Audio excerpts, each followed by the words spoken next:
Welcome back to the Prison Yard TV, where we try to keep it real and authentic, discuss prison politics and world events. If you haven't already hit that subscribe button, hit that subscribe button. If you already haven't hit that like button, hit that like button. Please make a comment. I'm answering as many comments as I can. As you know, I haven't been on here that much lately. My life has changed dramatically in the last couple of weeks. I'm gonna leave it at that. But I was gonna have Big Cisco on here with me tonight. But Sco, if you're watching, I don't know what happened when I hung up with you, but my phone went black, bro. It won't turn on. Actually, it will turn on. However, I could see text, but I can't answer them. I can't even see the text. It just says notification text message. So that's why I ain't called you back, Sco. I will be getting it fixed tomorrow. I wanted to get on here and confirm a few things with my viewers. So I did when I started this YouTube channel.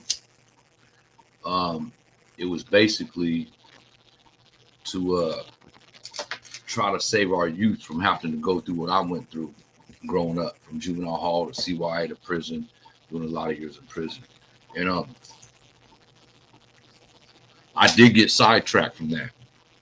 And what I mean by that is when I first started this channel, I got sidetracked from what my goals were. And today, like I said, I have been when I first set out to do this YouTube channel. What's up, L? I tapped in with you today, bro. You didn't answer me back. Now I can't even answer my phone. My phone went black, bro. So it'll be fixed tomorrow. However, so I did get sidetracked. And today I got confirmation from this kid. He ain't a kid. He's in his 20s. And he said that listening to my channel. What's up, Donovan? Donovan from Dallas. He been staying in contact with me. We had a few conversations offline. And he told me his situation. He hasn't seen his dad in a number of years. His dad's in Dallas. Well, not that he's in Texas, a penitentiary down there for a long time. Oh, okay, L. Shit, I don't know how we're gonna do this. I know you don't want to put it online like that. But shit. Hit my Facebook, bro. You got my Facebook, right? And my Instagram. Hit my Facebook with your number. I'm gonna give you my Facebook right now.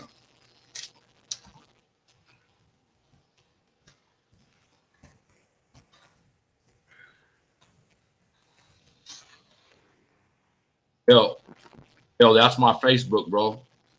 No, Facebook me because I can't get into my. Oh yeah, I can't. No, hit my Facebook. So like I was saying, Donovan from Dallas, we've been staying in contact, and he's been estranged from his father for a number of years because his father's doing 40 years out there. But he came across my channel, and he had told me that what's up, Spinal? He had told me that that because him listening to me talk about prison and stuff, he got in contact with his father and wrote his father a letter. And he didn't know what kind of reaction he was going to get, but he confirmed today he got a letter from his father, and they set up visiting arrangements so he could be in contact with his father. His father's never met his son, which is his father's grandson. So I'm really back on track now. Like I said, it's confirmed. We are hitting the road.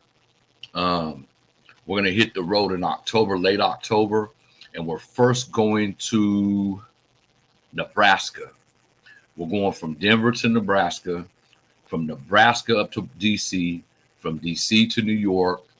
From New York, we're going back down to Florida, and from Florida, I think we're going to Texas, and then it's open after that. We're going to be doing book signings.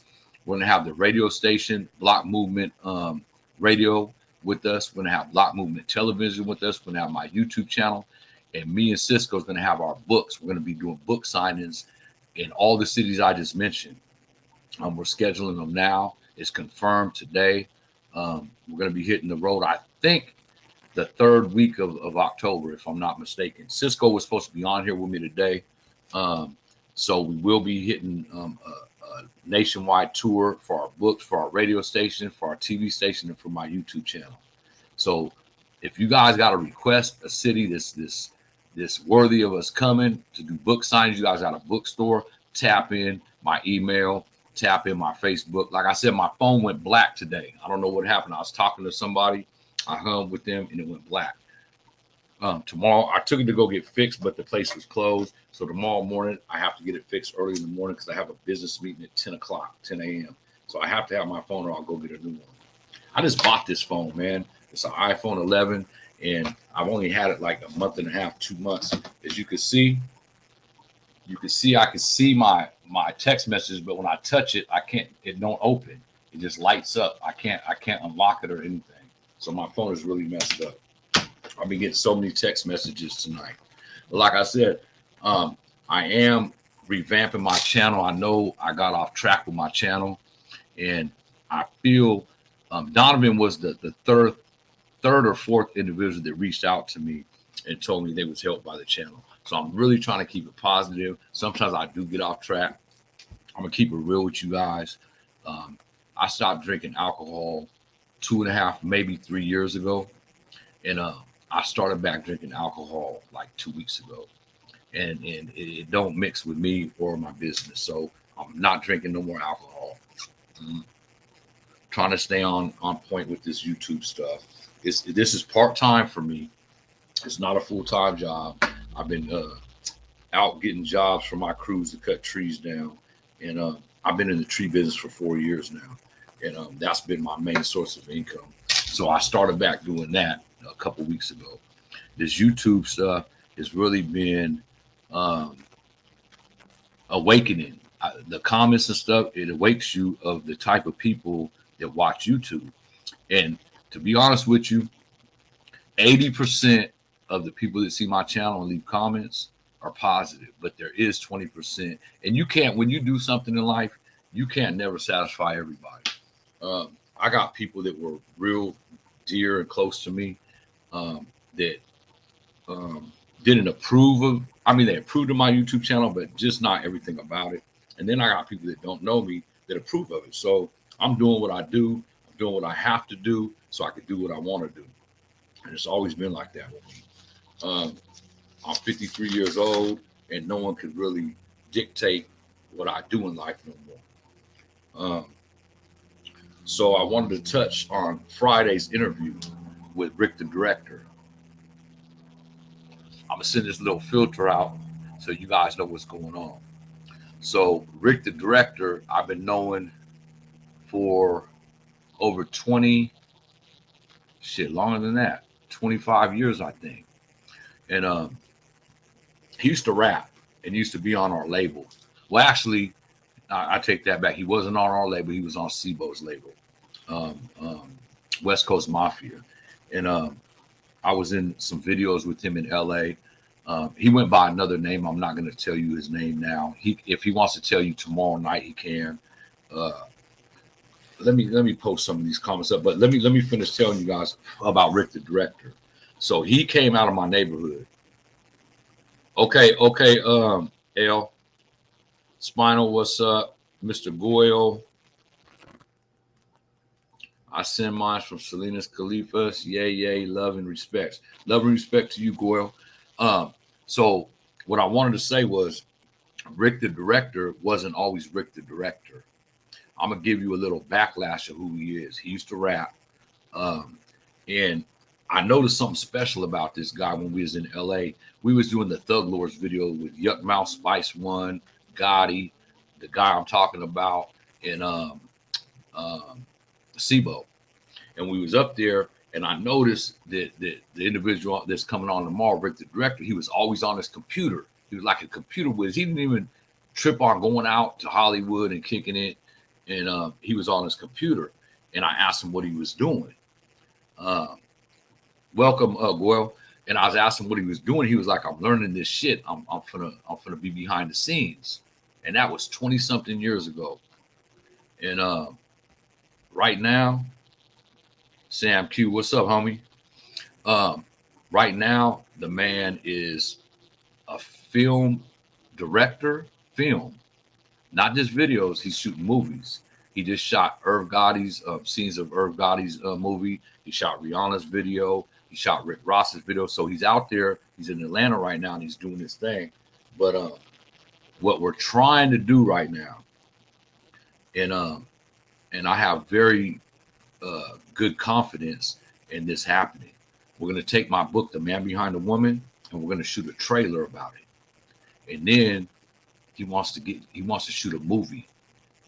It ain't solidified yet, but that's what we're on right now. We're trying to make my book, The Man Behind the Woman, into a movie. We are going to shoot a trailer to it. We will be talking about that in his career tomorrow. Tap in at 7:00 p.m. Pacific time. I will keep him online as long as I can. He is a friend. I grew up with him, and he's out in Atlanta doing this thing. He filmed a video today, actually. He's a known, respected film director, and we have been talking for the last few weeks, and he's the one that asked me, would I be interested in turning my book into a movie? And anyone that's read my book, they know it's a true crime book, but it also the ending, man, is not about crime, it's about God. And I was touched. I was touched by God when I was fighting my case. They was trying to give me life for an Olympia, Washington, for 4 bank robberies and a whole bunch of other crimes. And who's that? Stockton, California. What's going on? What's up, Stockton? I thought you was Juju V for a minute there. Okay, so he tapped in and asked me, and everyone that I've talked to, the feedback that I got off my book, it is movie material. I'm not putting a 10 on it because I wrote it, but if you read my book, you're going to know what I'm talking about.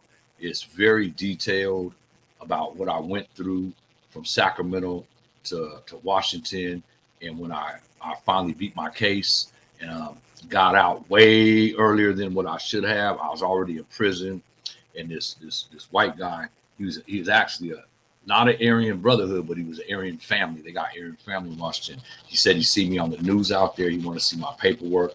He filed a PRP, and what that is it's a speedy appeal process. They have to hear it within a year, and he filed it, and I was out of prison in 8 months. Personal restraint petition in the state of Washington. Look that up. I was out in 8 months in prison, and I had a long time out there. I didn't tell no one in my family about it. One day I got out, I think it was Christmas Eve 2007, and I was only in prison for 8 months before that. I got out, called home, and they thought I escaped from prison. They was like, how'd you get out? Did you escape? And I had to, my mom was she was like, you escaped, don't come home. She really thought I escaped from prison out there. So I do have a story, and like I said, so I want some input on this. I want some comments about this, what I'm about to talk about right now. I need some input. So for my viewers, you know how Silence of the Lambs, John Grisham, and all the book writers, how they took their books and they made them into movies? Well, me personally, I think when I've read a book and then I seen a movie about the book, I was disappointed with the movie. And I found out why, because Rick, the director, told me that, when someone gets a manuscript to a movie, they pass it on to these actors and actresses.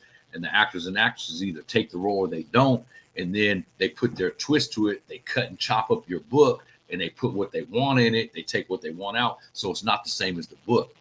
So what I plan on doing, and I believe I'm the first one to do this, me and Cisco, what I plan on doing is my book is being processed right now for release. And I think what I'm going to do is I'm going to shoot the trailer to my book, and I'm going to have the movie put out before my book. That way, whatever's missing out of the movie, you can grab the book. But I will be doing book signings and giving books away when we go on tour. I'll be selling some, but I don't want to put it on Amazon yet. I want this movie out first. And that's my plan. Give me some input on it. What's up, James? What do you think about what I just said, man? You think I should do the movie first or my book? Drop my book again. Keep the block moving. This is what we need. Yeah, I know, bro. And you know, um, I'm on some positive shit again, man. I stopped drinking. I was drinking for the last 2 weeks, man, and I stopped for 2.5 years. So I thought I could still drink the way I did 3 years ago, and I can't. And I was drinking vodka, and I drank some Hennessy and some Crown. Well, I can't drink no more. I know why I stopped now. So what do you guys think about that? You guys think I should do the movie? Well, actually, I'm shopping the movie. I don't want to speak too much about the people involved because it's not solidified, but I do movie before the book, huh, Sam Q? You think so? That way, if they do see the movie, I know a lot of stuff. I won't have content control because what I'm going to do, well, what Rick the director said is the guy that's interested in making the book into the movie, he wants all rights, and that's content rights. So once I get the money for the manuscript for the movie, I won't have no say into the parts they take out or put in. So a series, well, see, hey Sam Q, the thing is when you get the money that I'm trying to get from my manuscript, I won't have content control. And what that means is I'll have content control of my book, but not the movie, bro. So they could take out and put in what they want in it. There are certain scenes I have to have in my book, though. I gotta have the prologue and the epilogue in there. I gotta have a lot of stuff in my book if it's gonna be made into a movie, man. So that's what we're working on now. I'll have Rick the director on tomorrow, 7 p.m. It's confirmed he's going to be on my show tomorrow, and we'll talk more about this in detail. I was never in the movie industry. I was in the music industry for a number of years with my bro, but I know the music industry and I know the book industry are almost the same. The publishing industry, because I got into the publishing industry when I was in prison, and they work hand in hand together. Do the movie for show, but keep your creative equity. Meaning you don't let them dissect your book, the movie first, because it will sell the book. Yeah, hey, E, you're right. We talked about this last night, bro. I know you're going to work right now. You're probably at work.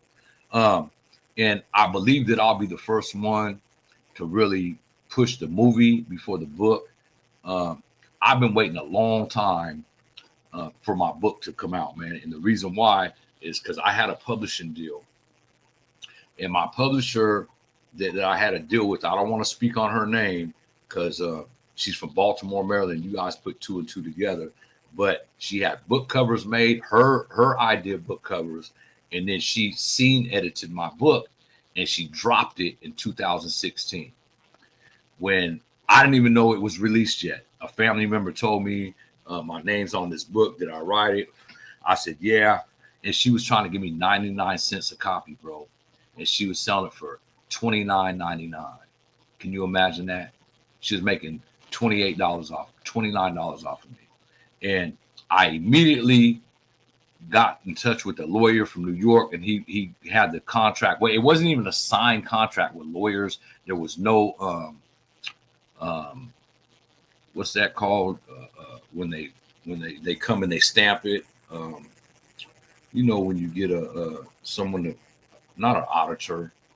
I forgot what it was called. We had none of that. It was verbal conversation on my phone and her phone, and she dropped my book with her cover, and she edited it the way she wanted to. So I snatched my book from her. But the problem was I couldn't use her book cover or her editing. So I had to go through and re-edit to myself. A couple friends helped me re-edit it myself. Now I'm having new book covers made. It's called not patent, notary. You're right. I didn't have a notary or a lawyer with me. So it was voided, luckily for me. My book patented. You don't have to get books patented, bro. Stockton, because when you actually see, a lot of people think that you have to get patents on stuff. And I'm going to tell you something about the internet. When you email contents, it's already licensed. When you not licensed, it's already patented. Notarized. Stinky Farms, you're right. Notarized. The man behind the woman, what? Man behind the woman, she must have been a special lady. Hey, bro, when you read the book or see the movie, you'll know She was special. She is special. I ain't gonna say was. She is special. I was in contact with her months ago, 8, 9 months ago, for a second, and she's doing good. She's out here working. But I'm gonna put it in a nutshell. I told this story before. I left California because I was a wanted man, and I went to Washington. Yeah, Maryland, you're big homie. You right. See, this is why I like E, man. E, we coming to your city. We going to uh,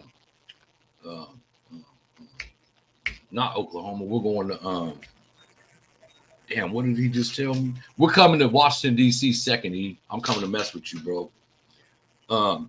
But what happened was I was on the run from California parole in a new case.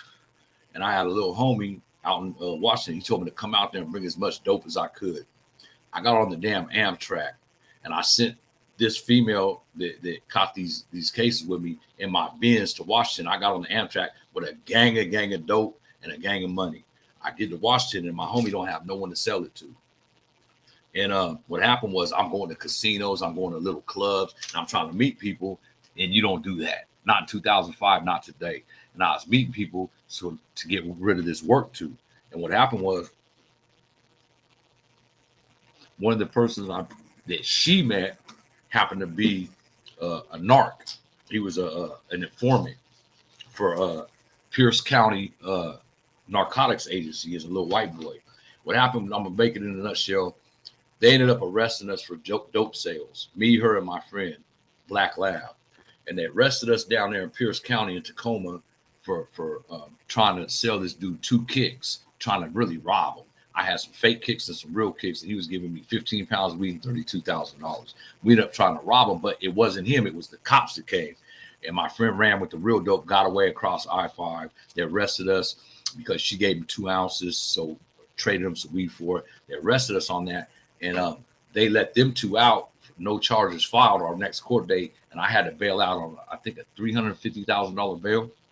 Well, I used my brother's name, so I was on the run immediately. I go to my house, it was raided. They took all my money, all my dope. So I ultimately talked my female friend into robbing 4 banks for me. We did that. We got away with them. And what happened was I came back to California for a family function, and while I was gone, she was in Washington. She went into a bank to open up a bank account. Not a bank that she robbed, but the teller, one of the tellers she robbed at one of the banks, got transferred to a new bank, and she remembered her tattoo on her finger and let her open the bank account up, so they knew that she was the one that robbed the banks. That's how they ultimately caught us 3 months later. They surrounded our house and they ran up in our house. Well, we went to jail.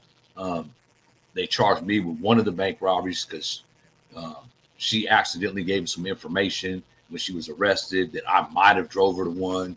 And they arrested us on sales of dope, identity theft, ex-felon with possession of a firearm, and 4 bank robberies. And out there, what it is they got a 9-point grid system. And if you have 9 felonies anywhere in the United States, you're off the grid and they can give you a life sentence. Well, I had 31 felonies at the time. So they could give me a life sentence if I was convicted of 1 felony. So I knew I had to fight these people. So I fought them for 2 years. And she came to court from prison. She took a deal for 13 years. She came back to testify in my behalf. But if she would have opened her mouth and even said her name on the stand, the DA could have read her first statement when she was arrested that I drove her to one of the bank robberies, and I'd have been washed. So she didn't say nothing on the stand. She took the 5th. She told Your Honor, fuck you, just gave me 13 years. She took it and took that, and I got a mistrial. Well, they took me back to trial without the bank robberies and convicted me of everything else. I got convicted. They sentenced me to 15 years, 8 months. I was only in prison 8 months. I did it was a PRP. They heard it in 8 months, and I was out. I was out within a year being in prison, within 8 months. I got out on Christmas Eve, 2007. And so, yeah, she did her thing. And I'll always hold dear. She'll always hold a place in my heart for that. She didn't know nobody in Washington but my homie. And she did 10 years flat out there by herself, without me there, without nobody there. And no, I don't know no homeboys that ever did that for me or nobody else. So she does hold a special place in my heart. She does not approve of my book. But it's my book, and you guys can look it up.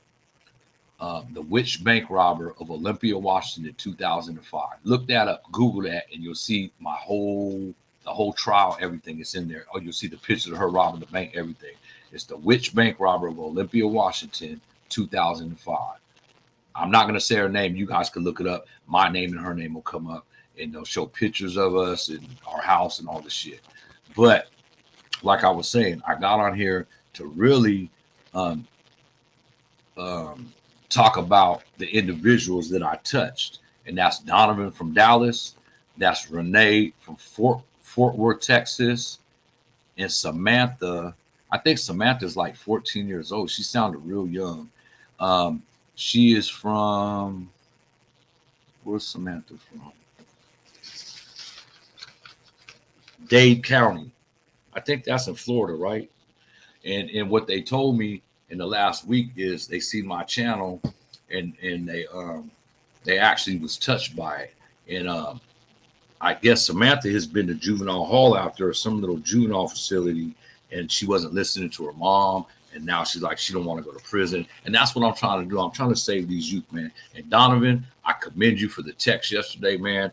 My phone is broke. I'm going to tap in with you tomorrow, and we're going to talk a little bit more about you and your father's relationship. I'm glad that you guys are in touch, and I hope you take your son up there to see him, man. What's up, Snoopy Mac? I see you, homie.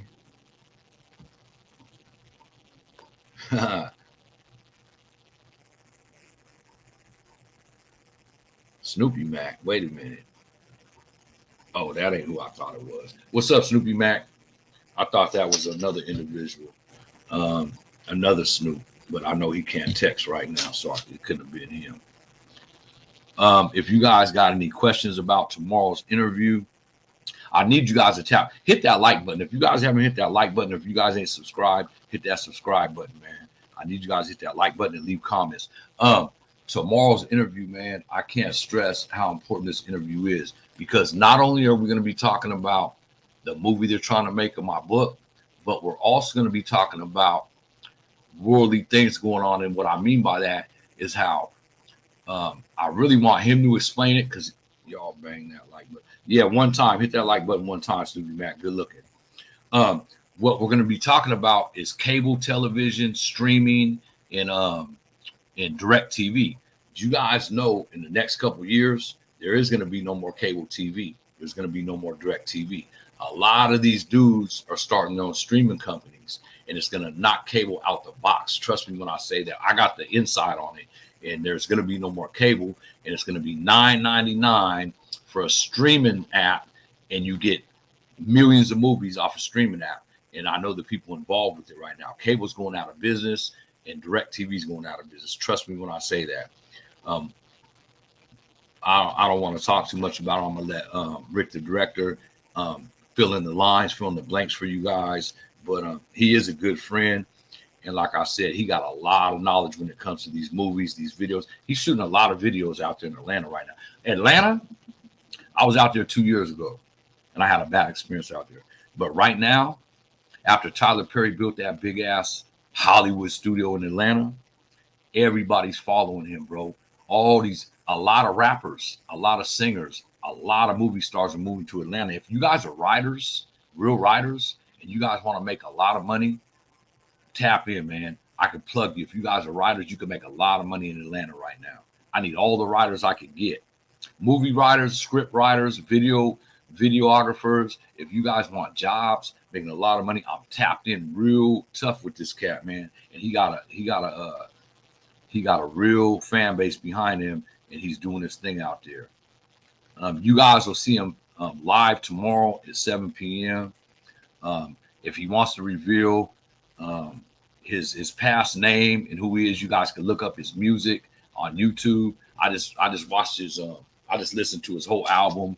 He was signed with West Coast Mafia, or he did an album under West Coast Mafia back in the day. And to me, he was one of the best rappers on West Coast Mafia, man. His delivery is something vicious, and he stopped rapping because he got a vicious career in the video business, in the film industry. He tapped in, heard about my book, about the content, and was like, "Dog, this is a movie, homie. Let me get you this much money for your manuscript, and I'm gonna make this into a movie." And at first, I kind of hesitated because I wanted my book to be released first. But I kind of learned a lot since then, and I think the movie coming out before the book would be a fabulous idea. So that's what I'm on right now. I don't know nothing about the film industry, but I imagine it's pretty much like the music industry, and you got to watch your back in all the industries because a lot of people um, are out for themselves. But this individual I've been knowing all my life, I trust him. He's one of the individuals from my neighborhood that I really trust, um, and I can't say that for a lot of individuals, but he's one of them. I'm glad we got your channel because ain't shit on TV like it used to be.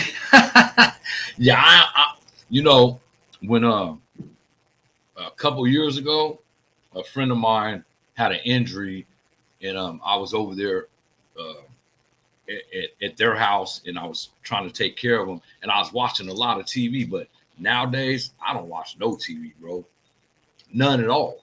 I don't even watch the news no more. I'm so busy right now doing my tree shit, this YouTube shit, and networking because, like I said, we're getting either an RV or a travel trailer. I'm trying to buy one before October, so that's what I'm on right now. I'm looking if anybody knows who got a newer travel trailer or a newer RV for sale, tap in. I'm looking to buy one right now. We're raising money right now, trying to buy a travel trailer or an RV so we can go on the road. We're not going on no bus. We're not flying because we're going to too many cities. We want to go and we want to have a wrap with my YouTube channel and Block Movement Television, Block Movement Radio. We're going to have a wrap and we're going to hit a city near you. Promise you. We're going to be out in DC for sure in October. We might hit New York in November though, because we might hit DC at the end. Oh, Nebraska. We're going to hit Nebraska first.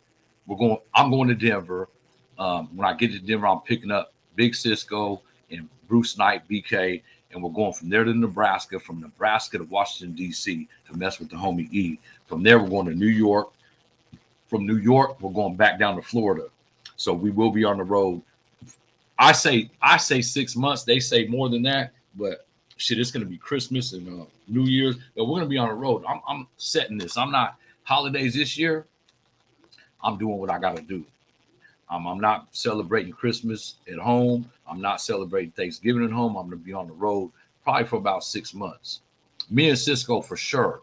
BK, he has other things to do. He got to run his television station, but we're going to not take over. We're going to have the radio station with us, I think, indefinitely. I think he's going to leave us in charge of the radio station when he goes back to Colorado. That's the plan anyway. BK, I haven't talked to him in a few days. But I did talk to Cisco, and so tap in. You can't tap in tonight. My phone is, man, I don't know what. My phone is showing me all these text messages, man, and I got several of them. Instagram notifications, but when I touch it, it won't let me unlock my phone. I don't know what's the matter with it. This is a new phone. It's an iPhone 11. I gotta probably upgrade to 13 now if they can't fix it. I love this phone though. So like I was saying, we will be hitting the road in October. James, yeah, I'm glad too, homie. I'm trying to help as many people as I can. I'm not a greedy person. I'm a giver. I've always been a giver. And I'm trying to do this right this time, man. This YouTube stuff. See, L from A Prisoner's Awakening.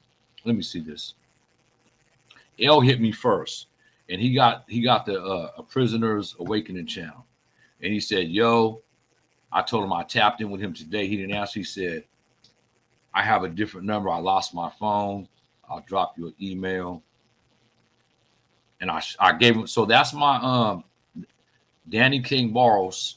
So everyone's wondering, this is my Facebook right here, Danny King Barros.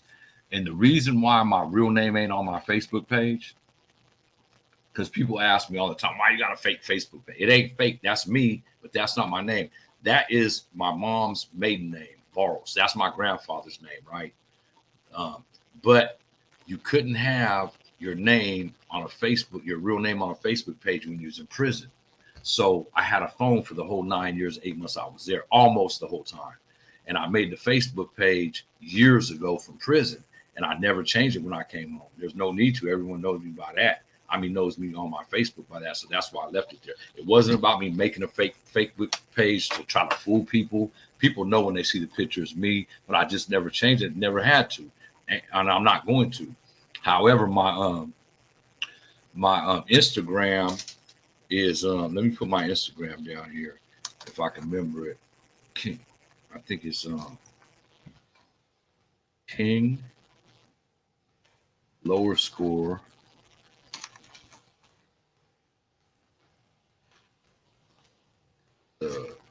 lower score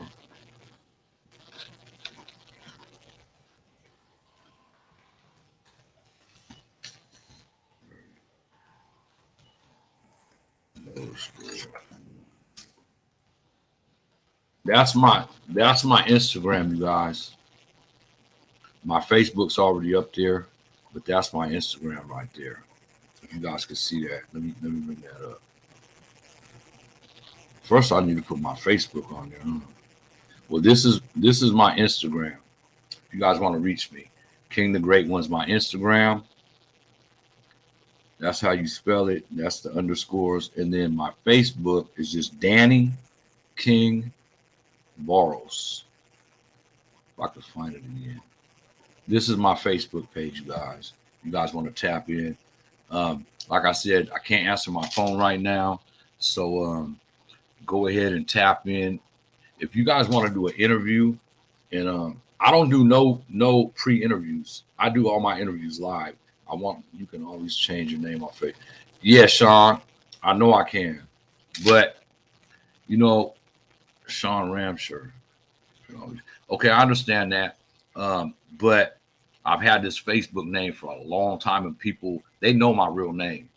My real name is Donnie. It ain't Danny. So they know my real name, and there's no reason for me to change it now.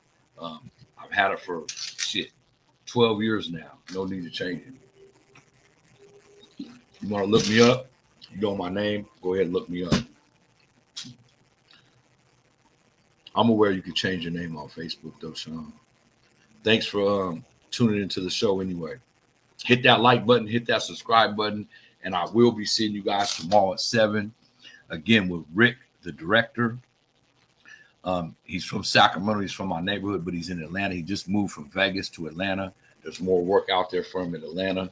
And you guys should tap in and check me out tomorrow, man, at 7 o'clock. I know it's Friday night, but stay safe out there, man. Shit on TV. James is crazy. Yeah, I feel you, James. I'm not a TV buff no more. But like I said, go ahead and hit that like button, hit that subscribe button. Stay blessed, stay safe, and tell the people you love them. If you have any troubled kids, I got 2 nonprofits, not mine, but people I deal with, that they go to juvenile facilities, they go to adult prisons, and not just in Sacramento, they go all across the country. And Eldridge Jackson, check out his interview I did on him a couple months ago. He's the real deal. He just went to Colorado and tapped in with Bro Cisco. And if you guys want to schedule his crew, if you guys got a troubled teenager in juvenile hall, Raiders hat. How come you ain't sporting that Raider hat like your bro? Mike, you already know, bro. I am not a Traders fan. You guys are all over the world, man. You guys don't know what city you want to be in. LA, Oakland, Vegas. I've never been a Raider. I've always been a Dallas Cowboy fan since I was 5 years old when they played Pittsburgh Steelers in was it Super Bowl or playoffs. I always loved the Dallas Cowboys. I'll never change that, bro. All my family's Raiders fans, though. Everyone except my auntie, she's a 49ers fan. But both sides of my family are Raiders fans. Even my son is a Raiders fan. But me, that's like switching teams. I don't do that. And a lot of people have been making comments about these Warriors right here. So I've been a Warriors fan. And if you look back at Sibo's video, Birds in the Kitchen, you'll see me in a Warriors outfit in that video at Ricky Hender's mansion. I've been a Warriors fan since Latrell Sprewell played for the Warriors when he slapped the shit out of his coach. I've never been a Kings fan. I like the Kings because it was in Sacramento, but I've never been a Kings fan. Matter of fact, my friend lived next door to Reggie Theus when the Kings first came here, and he rubbed me the wrong way in the parking lot over there on Riverside Boulevard in Greenhaven. He lived right next door to a friend I was seeing out there, and I met him, and he rubbed me the wrong way. But I never was a King. I always been a Golden State fan, always, and not just because they're who they are now. I was with them win, lose, or draw, and I'm glad they are who they now because now I got someone to really bet on. I'm betting on all Warriors games, all Dallas Cowboy games. If you guys want to bet, hit me on my Facebook. I'm betting $100, $50, $500. I'm betting on the Cowboys, whatever you guys want to bet. Yes, you're right, James. Cowboys for life. Look, I got it tattooed on me. Shit, it has to be Cowboy, Dallas Cowboys. Been a Cowboys fan all my life, man. Baseball. A lot of my family members are Oakland A's fans. I'm a San Francisco Giants fan, man. Love the Giants. I got the hats in the house right now. So another reason why I haven't really been on YouTube, because this studio is set up in a spot where I really don't stay too much no more. So that's the reason why. Damn. Oh, I know. Danny got the 49ers all the way. What are you, Mike? You a Raiders fan like my brother? You got to be saying something about the Raiders. Hey, Mike, we need to talk, man. I know you know somebody with a travel trailer for sale. Where you live, you got to have travel trailers. I'm trying to buy a travel trailer before October, bro. Well, really, by the end of September, so I can have it wrapped. Either that or a RV, bro. I know you know a lot of people that might have that kind of stuff.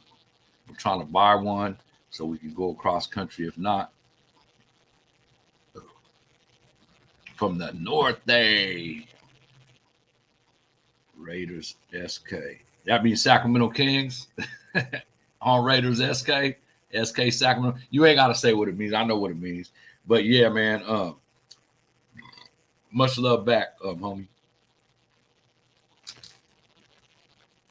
SK. Any questions before I get off the line? I gotta get in the house. I gotta wake up early and go get this damn phone fixed, man. I don't know what the hell. This phone ain't a fan of none of this neutral. Hey, that's right, Mike.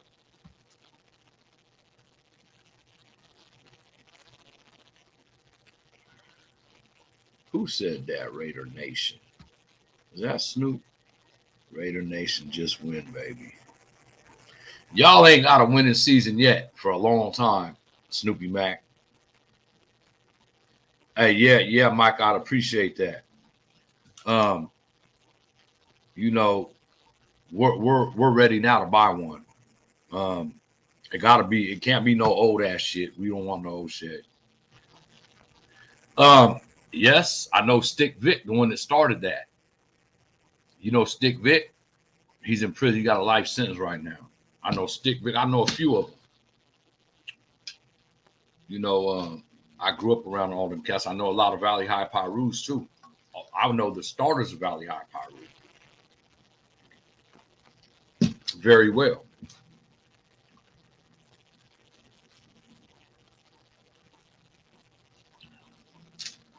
When's the last time you talked to the homie Sibo? 2.5 years ago. No, wait, let me see. So me and Bo grew up. We was very, very, very close. Very close. Even before the rap shit. His mom and my mom lived across the street from each other, like I told you guys, for a long time. I know his sisters, his mom Theory. I know his whole family. His stepdad Sonny. And I've been knowing him since he was 8 years old. We talked all the time up until like 3 years ago. We had a little misunderstanding. And I haven't talked to him for a while. So I'm going to leave that at that. Y'all know Cam. I know Cam. Everyone knows Cam.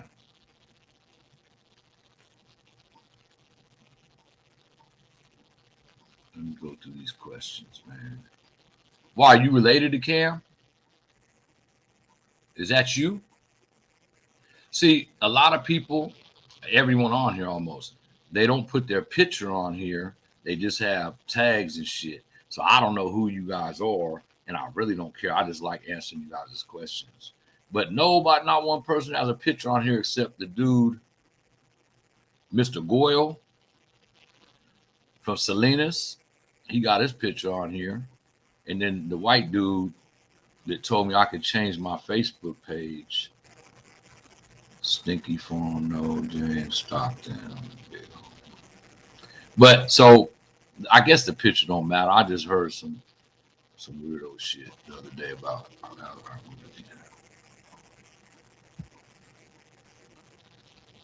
he moved to Kansas. He's out there with X-Rated and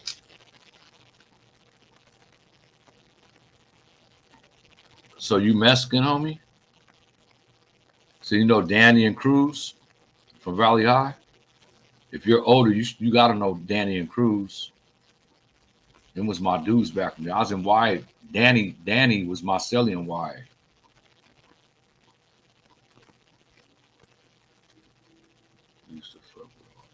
Yeah, you got to know them. You got to know my Uncle Arthur, too. He's from Valley High.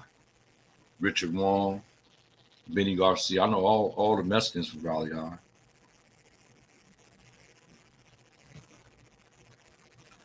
He moved to Kansas City.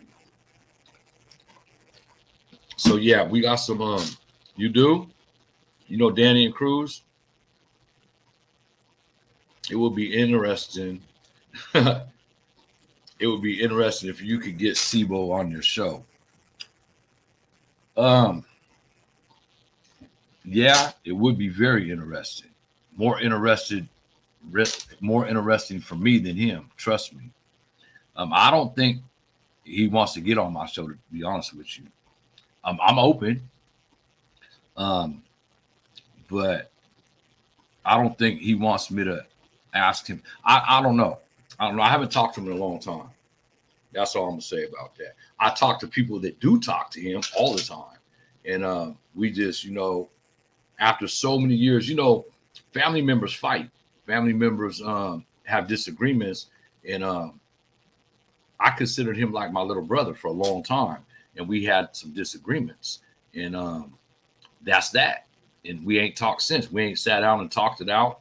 He was in Sacramento about a month ago. He didn't hit me. I knew he was in Sacramento, and he didn't hit me. So I don't kiss nobody's ass. I don't care who you are. I've been knowing him since he was a kid. And I think he's used to people, his yes men around him. I'm not a yes man.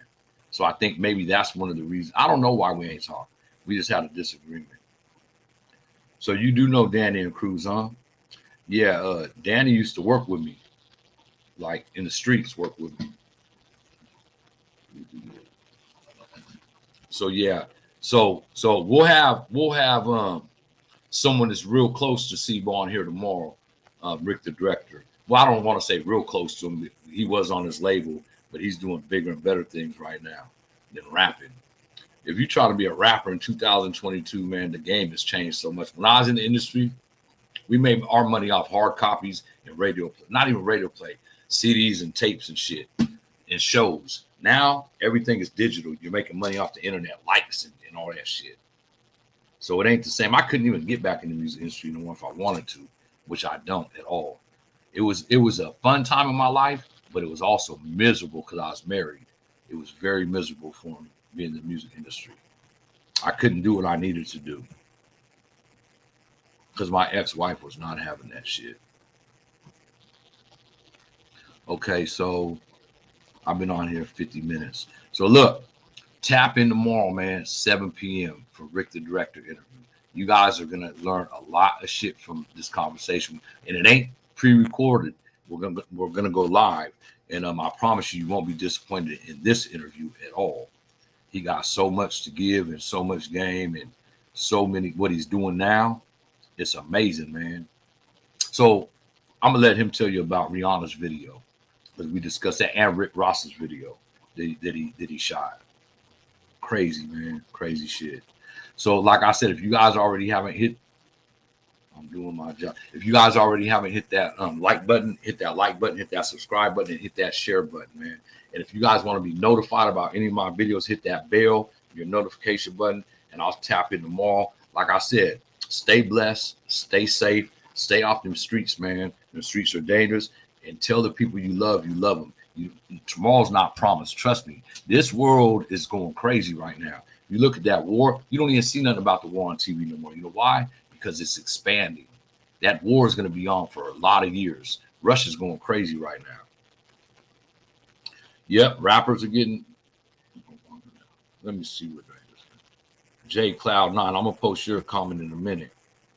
Back in the days, I was walking down Mac Road and some Crips pulled up on me because they thought I was a South Sider. All I heard was fucking script. I said, man, I'm a North Indian. That's crazy. Rappers just don't move right anymore. You know, back when we was in the industry and people had rap beefs, that's what they were. Now, rap beefs is murder beefs. If you got a rap beef against somebody and you say something wrong and somebody's getting smoked, and it don't even got to be the rapper, it got to be one of his friends, his family. It's crazy, man. Remember DJ Quick and MC8 and what's his name was going at it for a long time. They see each other at the airport. I think they got in a fight, but nobody got killed. You know what I mean? That's just crazy. Cube and who's them dudes Cube was feuding with? The Puerto Rican or the Mexicans dudes? Something Hill, Cypress Hill. They ain't never shot at nobody, man.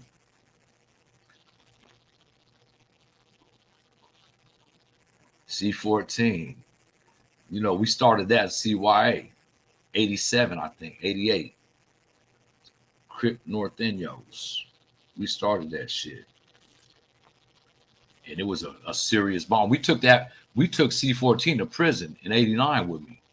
Me and a couple of homies. We had that going on in prison. And then someone got their eye kicked out in the hole in Solano and it ended all that. All right, stay blessed, James. Stay blessed, all y'all, all my viewers. Stay blessed. And like I said, tell the people you love them, man. Tomorrow's not promised, man. I'll tap in tomorrow at 7. Hit that like button, hit that subscribe button. See y'all tomorrow, man.